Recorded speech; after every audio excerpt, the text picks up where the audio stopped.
FIR जो दाखल झालेला आहे तिथपासून अनेक समस्या किंवा त्रुटी त्यातल्या FIR मधल्या या इथल्या सगळ्या वकिलांनी मांडलेल्या आहे। विशेषतः ॲडव्होकेट हरेश सरोदे, रेश्मा भोपी, प्रकाश जगताप, प्रियेश जाधव, आकाश बोईनवाड, AP पवार, ॲडव्होकेट संजय भोजने, हे सगळेच जण इथले वकील मोफत आपल्या सामाजिक जाणीवेमुळे व्हिक्टीमच्या बाजूने उभे आहेत आणि त्यांना जो प्रतिसाद न्यायालयाचा आहे तो अत्यंत निराशाजनक आहे असं मला सर्वात पहिले सांगायला पाहिजे।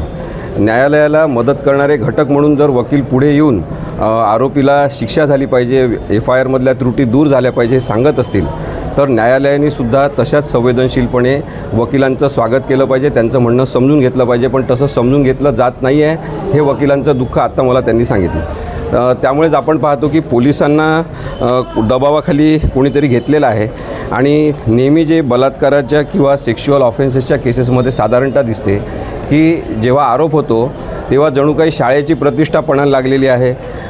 राज्यभर हा विषय चर्चेचा झाल्यामुळे आता राज्य सरकारची प्रतिष्ठा महत्त्वाची झालेली आहे आणि त्या मुलीला न्याय मिळाला नाही तरी चालेल पण राज्याची प्रतिष्ठा राखली गेली पाहिजे, राज्य सरकारची प्रतिष्ठा राखली गेली पाहिजे। अशा पद्धतीने पोलिसांची कार्यपद्धती बदलताना दिसत आहे।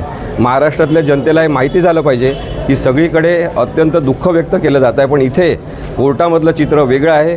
पोलिसांची जी कारवाई आहे किंवा कार्यवाही आहे ती अत्यंत चुकीच्या आणि राजकीय हेतुप्रेरित किंवा दबावाखाली होत आहे असं मला स्पष्टपणे सांगायचं आहे।